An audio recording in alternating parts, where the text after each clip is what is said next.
Hey, Pete Stege here from B2B Clarity. I was speaking with Venu Moola the other day, and he told me a story related to AI that really gave me pause about marketing and your marketing. So I want to talk about that.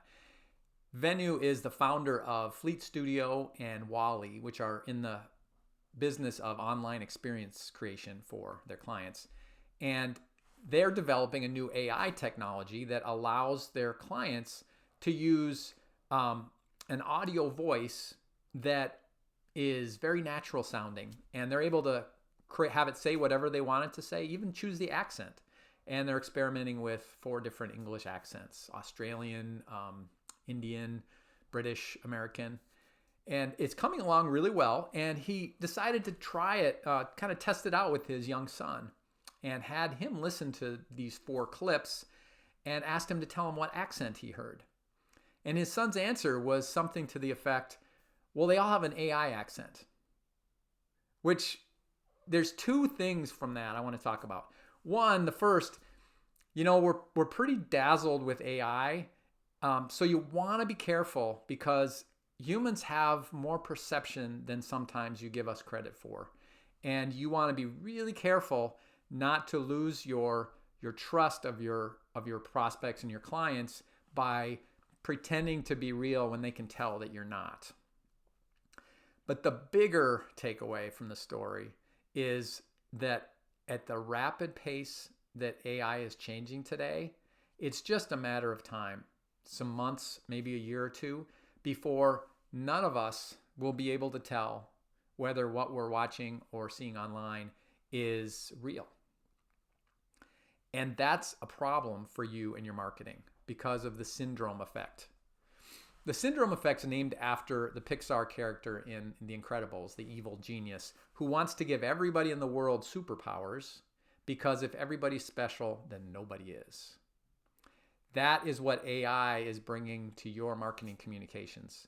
As we all gain scale and quality in our written and video and photo content, it's going to become a flood of high quality, realistic information for consumers that can't consume any more than they are today.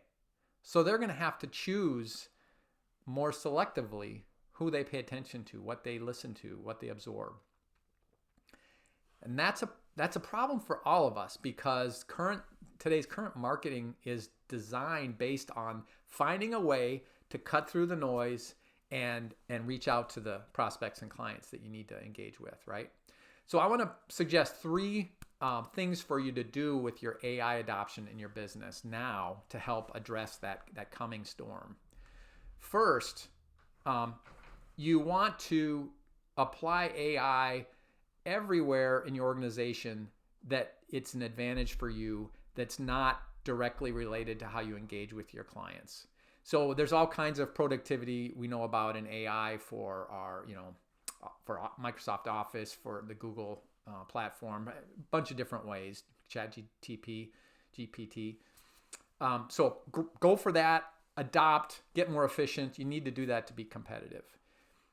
You can do that with your communications too, for your education communications. So that's the kind of content and communications you have that relate to teaching your prospects new things or solving a problem for them, helping them, right? That kind of information, anything you can do to make that easier for them to absorb and learn, you're addressing a growing problem for them because, again, they have a flood, and anything you can do to make it easier for them to learn, that's a good thing.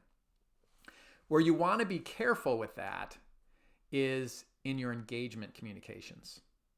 So yes, information's important, but what gets you a sale at the end of the day is the commitment that comes from the trust that comes from a relationship that you establish with your prospects.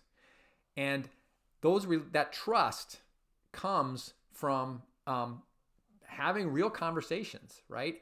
So with AI now, there's going to be such a flood of, I'll call it imposter content, that it will be really hard to stand out. So you need to start thinking now about how you will communicate with your clients and have them know that they are talking to you or communicating with you authentically.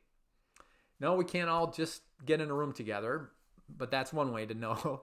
And I don't have the answers, but it's something that every business really needs to start thinking about. Essentially, what I'm saying is you need to understand what your accent is and keep your accent. Have your truth, your authenticity come through in your communications with your clients.